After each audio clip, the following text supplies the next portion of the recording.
صاحبائے غوث اعظم زیر سایہ ہر ولی، جس کی تسکین سے روتے ہوئے ہنس پڑے،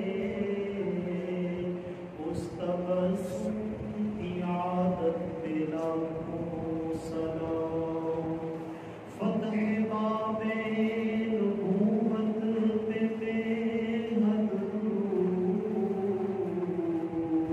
ختم دور رسالت پہ لاکھوں سلام۔ کوئی معبود نہیں سوائے اللہ تعالیٰ کے، جو اللہ تعالیٰ نے چاہا وہی ہو کر رہا اور وہی ہو کر رہے گا۔ لاکھوں کروڑوں اربوں خربوں مرتبہ درود و حضور جانے جانا، حضور جانے ایمان، رحمت کائنات، رونق کائنات، رحمت کائنات، خوشبو کائنات، نصیب کائنات، جمیل کائنات، جمال کائنات، قابل کے بدر نجات احباب شمس ضحیٰ، حضور احمد مجتبیٰ جناب محمد مصطفیٰ صلی اللہ علیہ وسلم کی ذات نیاز پر، آپ کے قدیم اہل بیت پر، آپ کے عظیم اصحاب پر، اور قیامت تک آپ سے وفائیں اور محبت کرنے والوں پر اللہ رب العزت کی رحمت کا مسلسل نزول ہوتا ہے۔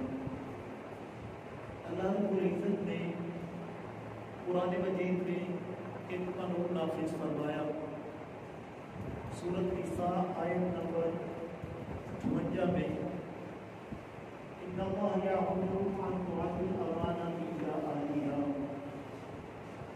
اللہ رب العزت نے قانون نافذ فرما دیا کہ میں نے جو تمہیں امانتیں دی ہیں ان امانتوں کو جو ان کے اہل ہیں ان کی طرف لوٹایا جائے۔ امانت بندے کی بے شمار قسم کی ہوتی ہے، جس میں سب سے سر فہرست جب یہ الیکشن کا دور آتا ہے تو ووٹ کو کہا جاتا ہے کہ یہ امانت ہے۔ کسی کو بندہ کہے گا کہ تم نے کسی دوسری پارٹی کو ووٹ دینا، تو کہتا ہے نہیں یہ میری امانت ہے، اور جہاں میرا ضمیر چاہے گا وہاں میں اسے دوں گا۔ اب اللہ رب العزت فرما رہا ہے کہ ان اللہ یأمرکم، میں حکم دیتا ہوں کہ یہ جو امانتیں ہیں انہیں ان کے اہلوں کی طرف لوٹایا جائے، جو اس چیز کا حق رکھتے ہیں ان امانتوں کو ان کی طرف لوٹایا جائے۔ اب بابا جی ہمارے معاشرے کے اندر چلتا کیا ہے کہ امانت کو ترجیح نہیں دی جاتی، بلکہ جتنا بندے کے پاس پیسہ ہوگا اتنی اسے ترجیح دی جائے گی، جتنے اس کے مالی حالات ٹھیک ہوں گے اتنی ہی اسے ترجیح دی جائے گی اور اس کے چرچے کیے جائیں گے۔ آقا جانے جانا حضور احمد مجتبیٰ آپ نے ارشاد فرمایا کہ جس وقت بندہ کوئی امانت کسی بندے کو سونپتا ہے اور دینے سے پہلے اسے اس چیز کا پتہ ہو کہ یہ جو امانت میں دے رہا ہوں اس سے اہم اور اچھا انسان دوسرا ہے، تو فرمایا کہ وہ اپنے ساتھ بھی دھوکہ کرتا ہے، اللہ اور اس کے رسول کے ساتھ بھی دھوکہ کرتا ہے، یعنی کہ وہ خیانت کرتا ہے کہ جو اس کا اصلی حقدار تھا اس کا اس امانت کو نہیں پہنچایا جاتا۔ اور ہم جس کو ووٹ دے کے یا جس کو اپنی امانتیں سونپ کے اپنے سروں کے اوپر لے کے آتے ہیں، اگر کل اسمبلی کے اندر یا کسی موقع کے اوپر بھی وہ ختم نبوت کے اوپر کوئی بھی ڈنڈی مارے تو اگر ان کو اس ڈنڈی مارنے کی سزا ملے گی تو ہم بھی اسی لائن میں کھڑے ہوں گے، کیونکہ اللہ نے فرمایا کہ میں نے تو پہلے تمہیں بتا دیا ہے کہ امانتیں ہر بندے کی سپرد نہیں کرنی، بلکہ اس بندے کی سپرد کرنی ہے جو اس کے اہل ہیں۔ قابلیت، اہلیت اور صلاحیت اور چیز ہوتی ہے، تقوی، معیار اور محبت اور چیز ہوتی ہے۔ بعض لوگ قابلیت کو نہیں دیکھتے اور کہتے ہیں کہ ہم اس بندے سے بڑی محبت کرتے ہیں، وہ یہ کہ ہم یہ جو پارٹی چلتی آ رہی ہے وہ نون لیگ کی ہے، وہ پی ٹی آئی کی ہے، وہ پی پی کی ہے، ہم ان کے وڈیروں سے پیار کرتے ہیں، تو اس محبت میں ہم انہیں ووٹ دے رہے ہیں یا اس محبت میں ہم ان کے چرچے کرتے ہیں. انسان یہ دیکھے کہ یار جس بندے کو میں اپنا ووٹ یا اپنا ضمیر دے رہا ہوں، جس کے حق میں میں کھڑا ہو رہا ہوں، اگر کل اس بندے نے کوئی کام غلط کر لیا تو پھر بتائیں ہم بھی تو اس کے ذمہ دار ہوں گے. ہمارے ملک پاکستان میں چلتا یہ ہے کہ میرٹ کے مطابق کسی کو کچھ نہیں ملتا، اور جو بندہ اس کے اہل نہیں، اگر اسے اس جگہ پہ بٹھا دیا جائے تو پھر اللہ نے فرمایا، آقا علیہ الصلوۃ والسلام کی حدیث مبارکہ بھی ہے کہ جب امانتیں نااہلوں کی طرف سونپی جائیں گی تو پھر پورے معاشرے میں فساد برپا ہوگا، پھر معاشرے میں لڑائیاں ہوں گی، جھگڑے ہوں گے. آپ اس کی مثال یوں سادہ لیں کہ جو بندہ کچن کا کام نہیں جانتا، اسے اگر کہہ دیا جائے کہ تم نے کھانا بنانا ہے تو کیا وہ بندہ کھانا بنا لے گا؟ نہیں بنائے گا. اگر وہ بنا بھی دے گا تو جناب کھانے پینے کے قابل نہیں ہوگا. دوسرے نمبر پہ ہم یہ دیکھتے ہیں کہ نسل در نسل ایک پیر اپنی وراثت اپنی گدی پہ بیٹھا ہے تو اس نے بڑے چرچے کیے، بڑا دین کا کام کیا، لیکن یہ نہیں دیکھنا کہ کیا اس کی آگے جو گدی یا نسل میں اس کو لے کے چلنے والا کوئی بندہ ہے، وہ کیا قانون اور شریعت کے مطابق چلتا ہے کہ نہیں چلتا. ہم نے بس یہ دیکھنا کہ ہمارے پیر صاحب جناب بڑے اچھے تھے، اب ان کی جو اولادیں ہیں وہ بھی بڑا اچھا کام کرتی ہیں. بابا اولاد پیر صاحب جیسا کام نہیں کر سکتی، لیکن ہمارا ایک نظریہ یہ بن چکا ہے کہ اگر دیکھتے ہیں کہ یہ فلاں علاقے میں کام غلط ہوتا ہے تو ہم اس پیر کے پیچھے جائیں گے، یہ دیکھیں گے کہ ان کے بڑوں نے بڑا کام کیا ہے، بڑے اچھے کام کیے ہیں، لیکن ہم یہ نہیں دیکھتے کہ یار ہم کون سے کام میں لگے ہوئے ہیں. جو اس کے اہل ہیں اگر اسے سونپیں گے تو پھر تو آپ کے چرچے ہیں، لیکن اگر امانت ہر بندے کو دے دیں گے تو پھر تو جناب وہ ہم سب کو لے ڈوبے گا. آپ یہاں سے کریں جہاز کا سفر، اور جہاز میں سفر کرتے جنہوں نے کیا وہ اس چیز کو جانتے ہیں کہ کم از کم 700-800 ہزار بندہ 500-400 بندہ ایک فلائٹ میں سفر کرتا ہے. تو ضروری تو نہیں کہ سارے کے سارے بندے بالکل ان پڑھ بیٹھے انگوٹھا چھاپی ہیں، ان میں سے کوئی انجینئر بھی ہوں گے، کوئی عالم بھی ہوں گے، کوئی پڑھے لکھے بھی ہوں گے، کوئی صحافی بھی ہوں گے. اب اگر وہ چاہیں کہ جناب ہم 4-5 منٹ کے لیے پائلٹ کو کہیں کہ جناب آپ پیچھے آ جاؤ ہم جہاز چلاتے ہیں، تو آپ کو کیا لگتا ہے کہ پائلٹ پیچھے ہٹے گا؟ نہیں ہٹے گا. اس لیے کہ وہ جو جہاز چلانے کے قانون ہیں ان کو جانتے ہی نہیں ہے. جو قانون بنایا ہے، جو پرکسٹ، جو محنت اس نے کی ہے وہ عام بندہ جانتے ہی نہیں ہے. اور اگر بالفرض پائلٹ مان بھی جائے تو یہ جو 500-400 بندہ ہے وہ مانے گا؟ وہ کہے گا کہ نہیں یہ تو 1 منٹ میں ہم سب کا ستیہ ناش کر دے گا. یہ بات سمجھا کے آپ کو یہ بات بتانا چاہتا ہوں کہ جناب جب ہم اپنی امانتیں کسی نااہلوں کی سپرد کر دیتے ہیں تو پھر ملک بربادی کی طرف جانا شروع ہوتی ہے. ہم یہ تو دیکھتے ہیں کہ جناب اس منبر کے اوپر آ کے کوئی مولانا صاحب 1 گھنٹہ تقریر کر دے گا، وہ جو بھی بیان کرے وہ بیان کر کے چلا جائے گا. ہم یہ کہتے ہیں کہ جو ہمارے سے پہلے قاری صاحب سے ہم انہیں جناب 15,000 دیتے تھے، نیا قاری آیا ہے وہ جناب والا آ کے 10,000 میں نمازیں پڑھا رہے ہیں. ہم کہتے ہیں کہ چلے 5,000 تو ہمارا بچا ہے. لیکن ہم نے یہ نہیں دیکھنا کہ اس بندے کو نماز کی 6 شرطیں بھی آتی ہیں کہ نہیں آتی. بندہ ادھر بیٹھ کے تقریر تو کر جائے گا، لیکن اگر اسے قرآن و حدیث سے مسائل نکالنے کا ہی نہیں پتا ہوگا تو پھر جس طرح کی امام ہوں گے اسی طرح کی اس کی آگے عوام ہوگی. اگر امام ساری زندگی نماز نہیں صحیح پڑھائے گا تو پھر جناب والا جو پیچھے مقتدی نمازیں پڑھتے ہیں وہ بھی سارے کے سارے کیسے چلے جائیں گے. یہ ہم سارے کام کرتے ہیں لیکن ہم کبھی غور نہیں کرتے کہ یار ہم نے اپنے اوپر کن لوگوں کو نافذ فرما دیا. ہم جن کے جا کے ہاتھ چومتے ہیں، ہم ان مولویوں کے پاس جا کے مسائل رکھتے ہیں کہ جی یہ ہمارا مسئلہ حل کر دیا جائے، جنہیں جناب والا کوئی مسئلہ نکالنے نہیں آتا. ہم ان پیروں کے جا کے ہاتھ چومتے ہیں جو صرف جناب والا قرآن بھی صحیح نہیں پڑھ سکتے، تلاوت بھی نہیں کرتے، نمازیں بھی نہیں پڑھتے، بس تعویذ لکھتے ہیں، کہتے ہیں جاؤ جی اللہ خیر فرمائے گا. اللہ تو خیر تب فرمائے گا جب اللہ کے احکامات کے اوپر آپ پورا عمل بھی کریں گے. جب ہم عمل نہیں کریں گے تو جناب والا دیکھیں ہر جگہ ہمیں 2 نفر لوگ مل رہے ہیں. اور جناب والا پیری میں سکولوں کی آپ حالت لگائیں گے. یہ ہمارا سامنے گورنمنٹ اسکول ہے, میں تو نہیں جانتا یہاں پہ کون کون پڑھاتے ہیں, لیکن آپ استاذہ کو جانتے ہوں گے. کئی ایسے استاد ہوں گے جو اب اس اہل نہیں رہے کہ وہ بچوں کو پڑھا سکیں, لیکن جناب والا وہ پڑھا رہے ہیں. تو اس کی سزا ہماری آنے والی نسلوں کو ملے گی.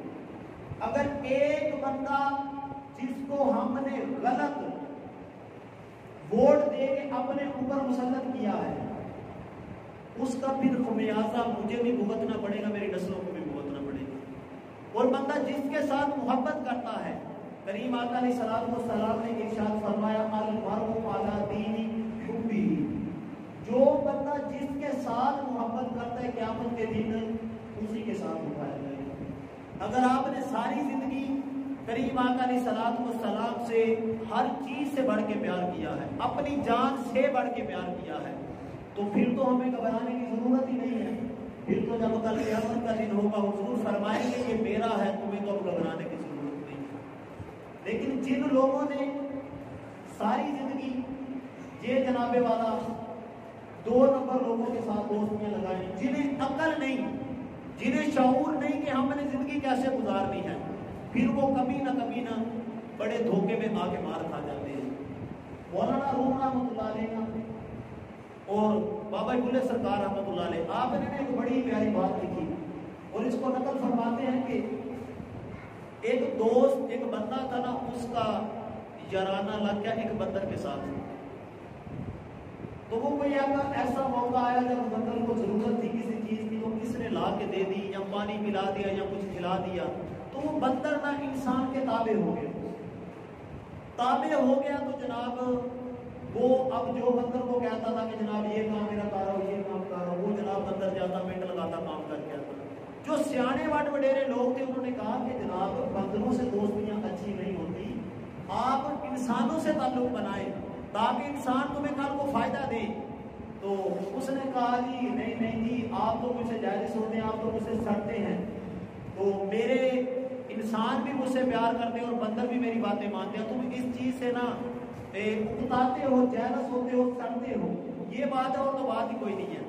لیکن لوگوں نے سمجھایا کہ یار دوستی ہمیشہ بندے سے ہوتی ہے, بندروں سے نہیں ہوتی.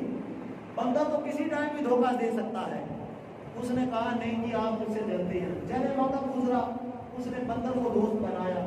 ایک دن کسی درخت کے نیچے آرام کر رہا تھا, تو اس کے نا منہ کے اوپر مکھیاں بار بار بیٹھتی ہیں. بندر اس کا تابع دار تھا تو وہ بندر, اس نے نا بار بار مکھیاں اڑانا شروع کر دی. یہ گہری نیند سو رہا تھا, مکھیاں اڑاتا. ایک تو مکھی ایسی تھی جو بار بار منہ کے اوپر آ کے بیٹھتی. یہ مولانا روم رحمۃ اللہ علیہ فرماتے ہیں کہ بندر نے جب یہ سارا معاملہ دیکھا نا, تو اس نے کہا کہ یہ مکھی جان نہیں چھوڑتی, اس کو نہ کوئی اس کا اور ہی حل کرنا پڑے گا. بندر گیا, اس نے کلہاڑی اٹھائی اور آ کے نا منہ کے اوپر مکھی بیٹھی تھی, اس نے منہ کے اوپر مار دی اور کلہاڑی ماری تو مکھی اڑ گئی, بندہ مر گیا. اب لوگوں میں شور برپا ہو گیا کہ بندر نے انسان کو مار دیا ہے, انسان مر چکا ہے بندر کے ہاتھ سے, یہ کیا ہو گیا. ادھر سے ایک عظیم درویش گزر رہے تھے, اس نے جناب والا کہا کہ اسے نا بندر نے نہیں مارا بلکہ اس کی بے وقوفی نے سے مارا. اسے پتا تھا کہ بندر ہے, یہ تو کبھی نہ کبھی مجھے دھوکہ دے دے گا. ہم تعلق ہر اس بندے سے بناتے ہیں جو ہمیں فائدہ دیتا ہے. جمعے کے دن آ کے ہم امام صاحب کے پیچھے نماز بھی پڑھ جاتے ہیں اور جناب اپنے پیروں کے پیچھے جا کے ان کے ہاتھ بھی چوم لیتے ہیں, اور جناب والا ہفتے کے دن ہم M P M L S کے ڈیرے پہ جا کے جناب والا بدماشی بھی کر لیتے ہیں. ہم سارے کام کر لیتے ہیں. لیکن وہ بزرگوں نے کہا تھا کہ یکدر پڑھیے تو محکم پڑھیے, تو پوسے دے رہ کے مریے. ایک کا بندہ در پھٹتا ہے اور اسی کے ساتھ جب بندہ لگتا ہے تو پھر بندے کے بارے نیارے ہوتے ہیں. ہم دوست بناتے ہیں اپنی مرضی کا, اپنے اوپر مسلط کرتے ہیں اپنی مرضی کے لوگوں کو, اور اس کا پھر خمیازہ اور اس کی سزائیں ہم سب کو مشترکہ ملتی ہیں. کہ آپ دیکھیں ہمارے معاشرے میں سارے کا سارا معاملہ کس طرح چل رہا ہے. لوگ, ایک بھائی ہے نا, وہ کہتا ہے کہ میں دوسرے بھائی کے پاس گیا تھا جی، اس کی بیٹی بڑی اچھی ہے اور میں اپنے بھائی کے لیے، اپنے بیٹے کے لیے اس کا رشتہ لینے کے لیے گیا ہوں۔ معاشرے میں جو آج کل چل رہا ہے، ہم کہتے ہیں کہ میرا بھائی بڑا اچھا ہے تو میں اس کی نا بیٹی لے کے آؤں گا اپنے بیٹے کے لیے۔ ہمیں یہ نہیں پتا کہ اس کی بیٹی کس طرح کی ہے، یا اس کی بیٹی اچھی ہے، ہمارا بیٹا اس حال ہے بھی کہ نہیں، اور سزا ہمیں کیا ملتی ہے؟ بھائی یقیناً ہمارا اچھا ہے، اب مجھے تو نہیں پتا میرا بیٹا کس طرح کا ہے، یا میری آگے جو میرے بھائی کی بیٹی ہے وہ کس طرح کی ہے۔ اگر بیٹی اچھی ہے، بندہ برا مل گیا، تو ہم نے جو اس کا عہد تھا وہ اس کی سپرد نہیں کیا، تو اس کی سزا یہ ملے گی کہ نکاح ہوتے ہی گھروں میں لڑائیاں اور چاپیاں شروع ہو گئی۔ پھر ہم کہتے ہیں کہ یہ میاں بیوی آپس میں ملائیں، آپس میں معاملہ سلجھائیں۔ سلجھانا ہم نے تھا، پہلے ہم کہتے ہیں کہ ہمارا بچہ بڑا اچھا تھا، ہم جناب والا اس کی تعریفیں کرتے ہیں، اس کے پتہ نہیں پہاڑ باندھ دیتے ہیں کہ ہمارا بندہ بڑا اچھا تھا، بعد میں جناب والا پتہ چلتا ہے۔ اور اس معاشرے کے اندر ہمیں وہ بندہ ایک بات بتا رہا تھا کہ اس طرح کے معاملہ چل رہے ہیں کہ بڑی سوسائٹیز میں ایسا ہوتا ہے کہ جناب لوگ جاتے ہیں، جا کے اچھا گھر رینٹ پہ لیتے ہیں، گاڑیاں لیتے ہیں، گارڈ کھلاتے ہیں، سارے معاملات کرتے ہیں، اچھے گھر میں رشتہ کرتے ہیں، تو جس وقت رشتہ ہوتا ہے تو دوبارہ اپنے گاؤں میں آ جاتے ہیں، اور وہ گاؤں میں آتے ہیں تو پھر جناب والا خرابی ہو رہی ہے۔ اس کی وجہ یہ ہے کہ ہم جس بندے کو جس کے آل یا جس کی سپرد کرنا تھا اس کے لیے ہم نے کبھی غور و فکر کیے ہی نہیں۔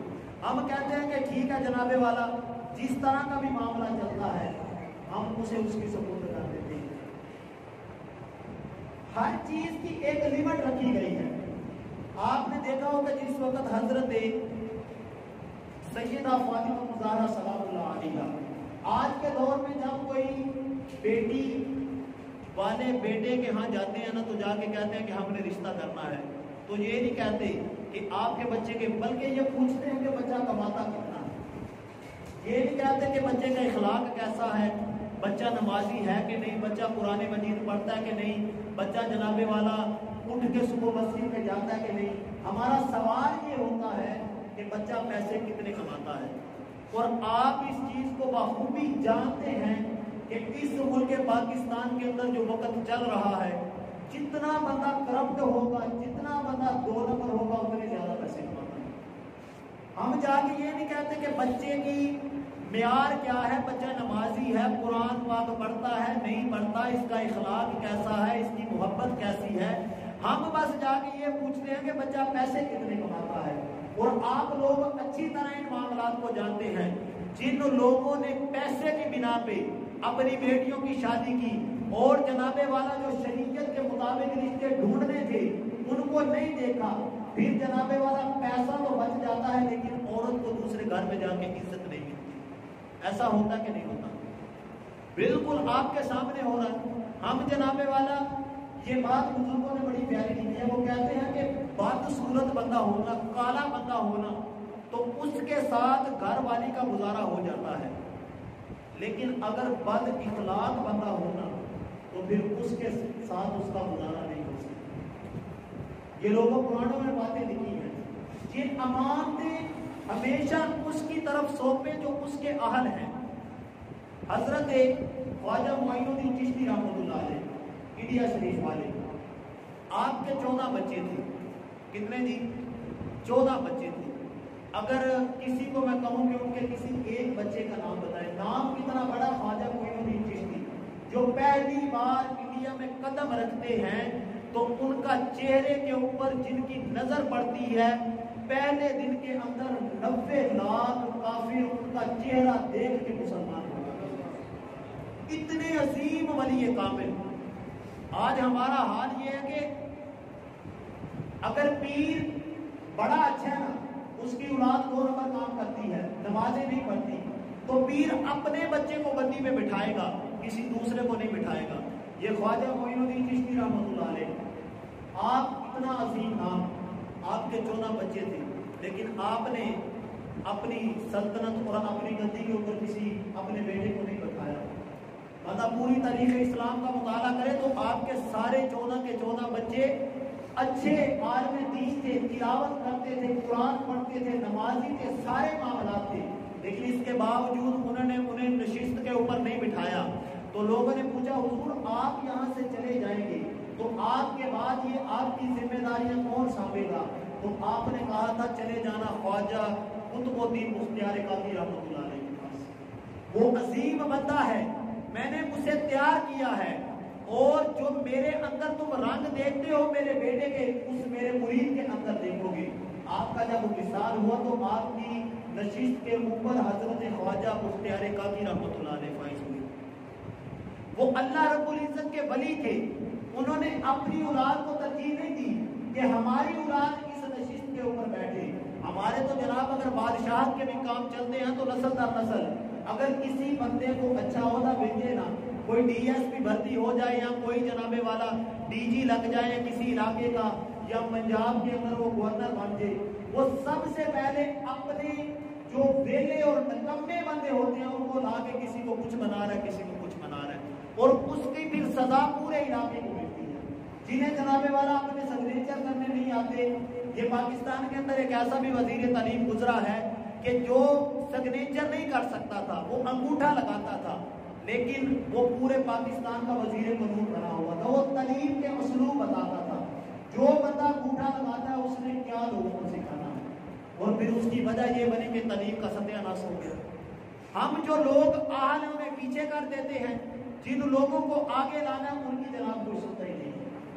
آپ کے 14 بچے تھے، لیکن آپ نے اگر کسی کو بٹھایا تو حضرت بختیار کاکی رحمۃ اللہ علیہ، اور آپ کے بھی آگے صحیح، آپ کے آگے جو صاحبزادے تھے، جب آپ کا وصال ہونے لگا نا تو آپ سے لوگوں نے کہا حضور آپ کی سلطنت کے اوپر کون بیٹھے گا؟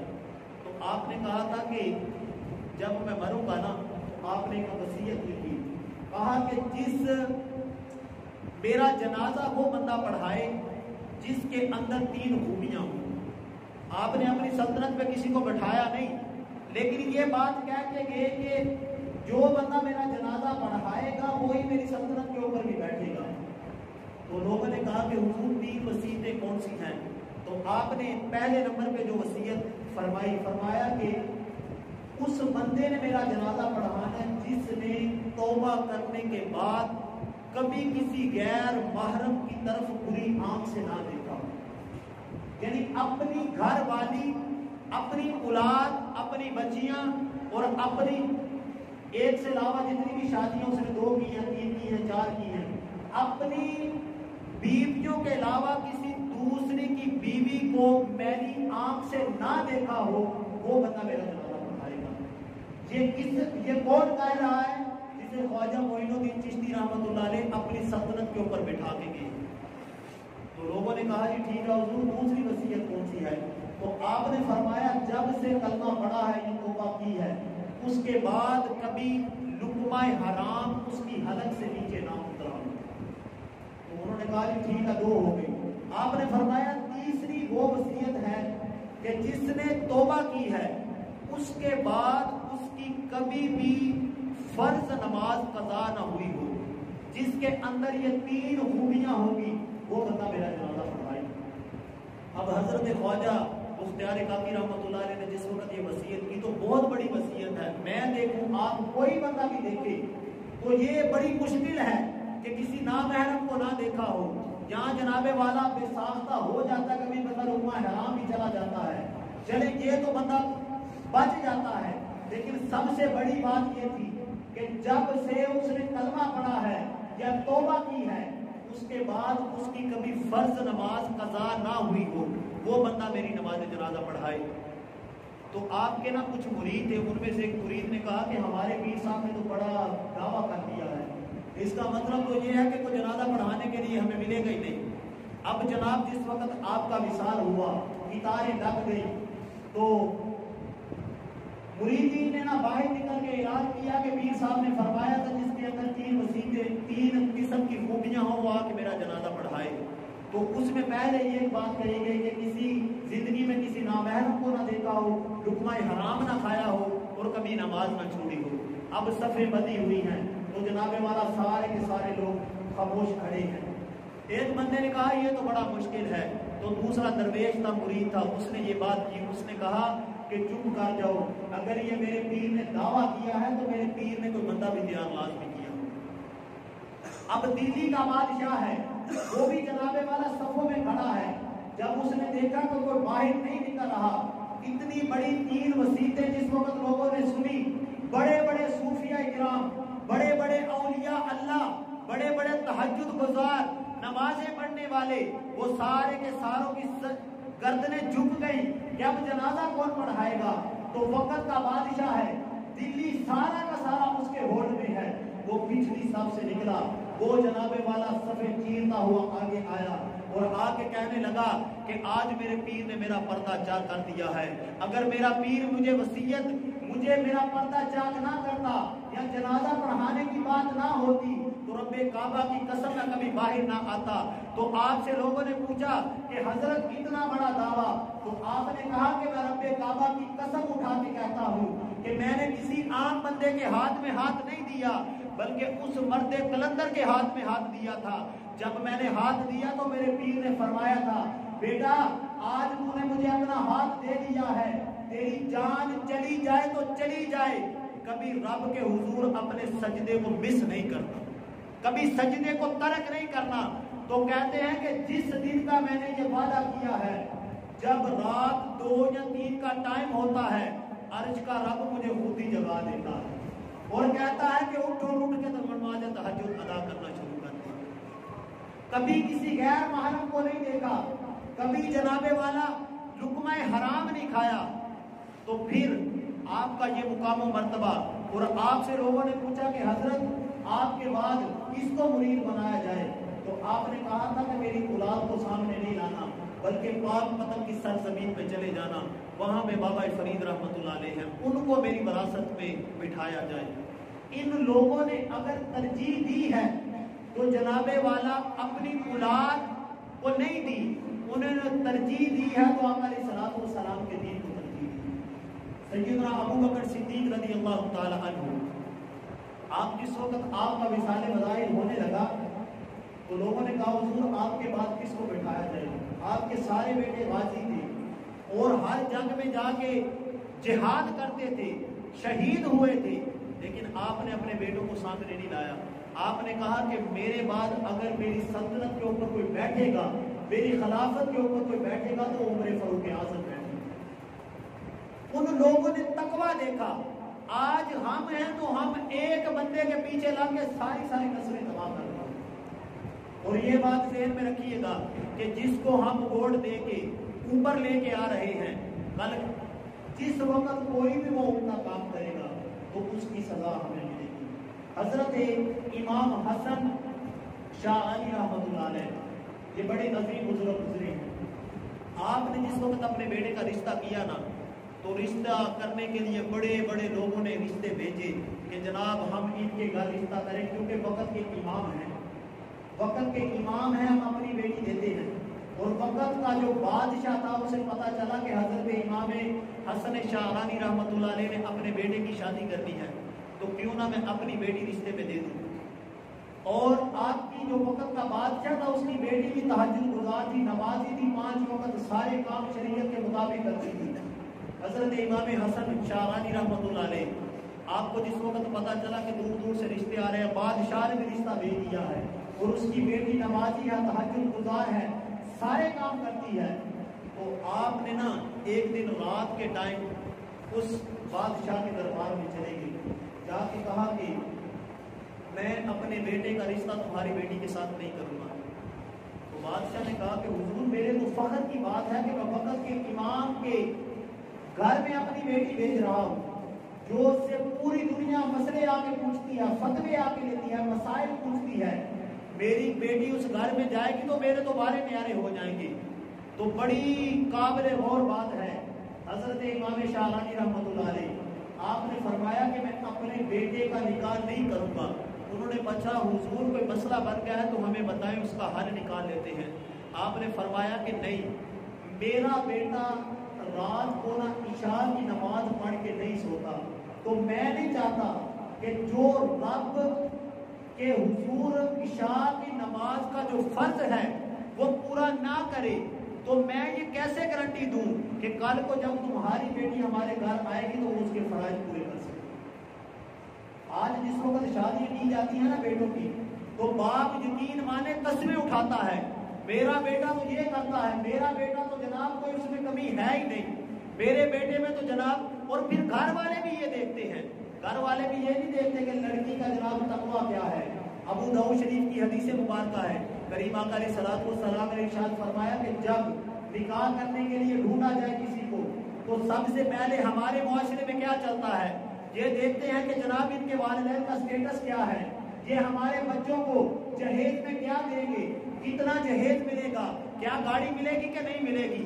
اور پھر آپ ہر بندہ اس بات کو جانتا ہے، جو لوگ تقویٰ اور ایمان اور جناب والا پرہیزگاری دے کے نکاح نہیں کرتے، جو فرنیچر کے ساتھ نکاح کرتے ہیں، پھر ان کے ہاں وہ بیٹیاں نہیں بچتی، ان کے گھر میں فرنیچر ہی پیچھے بچتا ہے۔ یہ آپ کے علاقے میں ہو رہا ہے، میں اسی دنیا میں جی رہا ہوں۔ کریم آقا علیہ الصلوۃ والسلام نے فرمایا کہ اس بندے کے ہاتھ خاک آلودہ ہو جو نکاح کرتے وقت حسن و جمال کو دیکھے، مال و دولت کو دیکھے، لیکن سب سے زیادہ جس چیز کو ہم نے ترجیح دینی ہے وہ ترجیح یہ دینی ہے کہ جس لڑکی کے ساتھ نکاح کر رہے ہیں کیا وہ لڑکی 5 وقت کی نمازی ہے کہ نہیں ہے، جس کے گھر اپنی بیٹیاں بھیج رہے ہیں کیا وہ بندہ 5 وقت نماز ادا کرتا ہے کہ نہیں کرتا، پھر جس وقت بچہ بھی نماز نہیں پڑھتا، بچیاں بھی نماز نہیں پڑھتی، تو اس کی حالت یہ ہوتی ہے، چند دن گزرتے ہیں تو اس گھروں میں لڑائیاں جھڑپیاں شروع ہو جاتی ہیں، پھر لوگ بانٹتے ہیں کہ جناب اب اس کا کوئی مسئلہ حل نکالا جائے۔ بابا مسئلہ حل کیسے ہوگا؟ ہم نے صرف دیکھا تو پیسے اور مال کو دیکھا، جو ہم نے پیسہ، فرنیچر، گاڑیاں دیکھی وہ تو آج بھی ہمارے گھروں میں سیب ہے، آج بھی ہمارے گھروں میں جناب والا روشن ہے، لیکن نہیں ہے تو جو ہم اپنے گھر میں بیٹی لے کے آئے جو وہ ہمارے گھر میں نہیں تھی، اس کی سوچ اور ہے۔ یہ شریعت ہمیں بتاتی ہے کہ جب کسی کو کسی کے سپرداری کرو تو پہلے نمبر پہ یہ دیکھو کہ جس کو اس کے گھر بھیج رہے ہیں کیا اس کے اہل بھی ہے کہ نہیں۔ اللہ رب العزت نے یہی فرمایا ہے، ان اللہ یامرکم ان تؤدوا الامانات الی اہلھا، اے مسلمانوں جو میں نے تمہیں امانتیں دی ہیں، جو تمہیں چیزیں سونپی ہیں، ان کو ان کے اہلوں کی طرف لٹاؤ، ہر بندے کی سپرداری نہ کر دو۔ ووٹ کی بات آتی ہے تو جس کو مرضی نہ دے دو، یہ بات ذہن میں رکھو کہ جو ختم نبوت کے اوپر پہرا دیتا ہے اس کے تو پیچھے چلے، لیکن جنہوں نے ختم نبوت کے ساتھ غداریاں کی ہیں، آپ کے ایک ووٹ کی وجہ سے اگر وہ دوبارہ سلطنت میں آ جاتا ہے اور کریم آقا علیہ الصلوۃ والسلام کے دین کو نقصان پہنچاتا ہے تو پھر اگر اس کو کل قیامت کے دن لدروں کا سامنا کرنا پڑے گا تو اس کے ساتھ ساتھ ہم بھی اسی لائنوں میں کریں گے۔ یہ دین ہمیں چیزیں بتاتا ہے۔ آج ملک پاکستان کے اندر جو کام بن رہا ہے، ہمارے جس طرح کے لیڈر اوپر بیٹھے ہیں جنہوں نے خود کبھی نمازیں نہیں پڑھی، انہوں نے نمازیں پڑھنے کا حکم ہے کیسے دینا ہے، کیسے قانون نافذ کروانا ہے، اور ان لوگوں کو آگے لے کے آنے والے ہم خود لوگ ہیں۔ ان لوگوں سے بچیں، کریم آقا علیہ الصلوۃ والسلام کے دین کے لیے نکلیں، دین کو سمجھیں، دین ہمیں کیا بتاتا ہے۔ بابا سب کچھ دنیا میں رہ جانا ہے، جتنی مرضی گاڑیاں بنا لیں، جتنی مرضی اپنے اکاؤنٹ بھر لیں، پیسوں کے انبار لگا دیں، ان چیزوں نے کچھ فائدہ نہیں دینا۔ فائدہ تمہیں وہ دے گا جو ایک بچہ صبح اٹھ کے فجر کی نماز میں یہ کہے گا ربنا اغفر لی ولوالدی، یا باری تعالیٰ میرے والدین کی بخشش فرما دے۔ جب بچہ دعا کرے گا تو رب اس بچے کے لبوں سے نکلے لفظوں کی یہ لاج رکھ کے تمہارے والدین کی بخشش فرما دے۔ لیکن جناب ہم جب اپنے بچوں کو اٹھائیں گے نہیں، ہم اپنے بچوں کو دین بتائیں گے نہیں، ہم کہیں گے نہیں کہ بیٹا کھانا تمہیں بعد میں دینا ہے، پہلے جا کے نماز ادا کر کے آؤ، یہ تو ہم تب کہیں گے نا جب ہم مسجد کے لیے آئیں گے، جب اذان ہو رہی ہو۔ یہ میں دیکھتا ہوں بھائی، یقین مانے بڑا دکھ ہوتا ہے، یہ میں چلے روز تو نہیں تو جمعے والے دن میں لازمی الحمدللہ ادھر حاضر ہوتا ہوں، ادھر جمعے کا بالکل ٹائم ہے اور ادھر جناب والا بھائی تاش کھیلا جا رہا ہے۔ جو لوگ اللہ اور اس کے رسول کے سجدوں سے منہ کو موڑ لیتے ہیں پھر ان کے گھروں کے اوپر رحمتوں کا نزول نہیں ہوتا بلکہ اللہ کے عذاب آتے ہیں۔ آپ سورۃ قریش لإیلاف قریش ایلافہم رحلۃ الشتاء والصیف فلیعبدوا رب ھذا البیت الذی اطعمهم من جوع وآمنهم من خوف سارے بندے مسلمان ہیں اور قرآن مجید پڑھ سکتے ہیں. جو نہیں پڑھ سکتے وہ بیٹھیں اور اس کی تفسیر پڑھیں.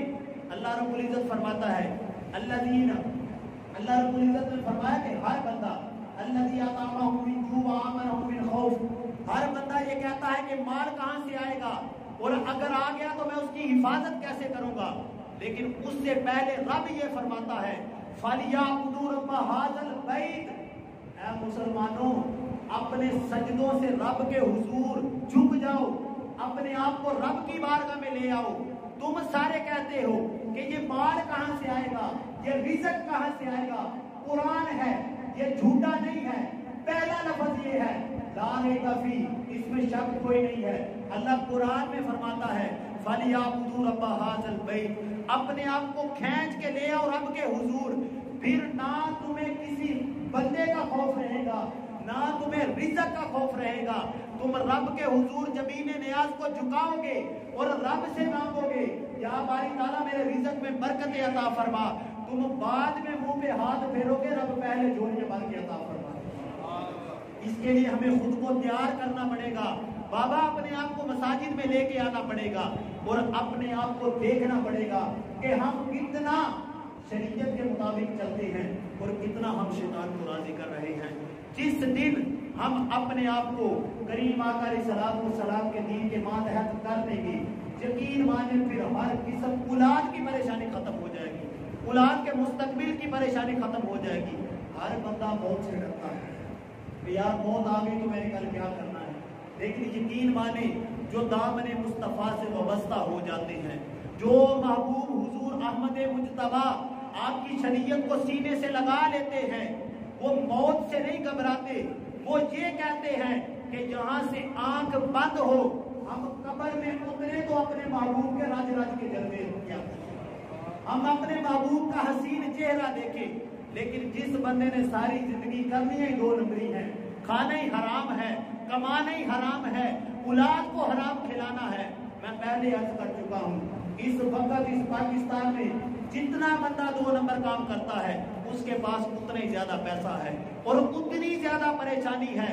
مزدور 700-800 روپیہ کمائے، 1000 روپیہ کمائے، اگر وہ رزق حلال کماتا ہے، اپنے آپ کو شریعت کے مطابق مسجد میں 5 وقت لاتا ہے، نمازیں ادا کرتا ہے، رب اس کے 1000 میں اتنی برکت رکھتا ہے امیروں کے خزانے ختم ہو جاتے ہیں.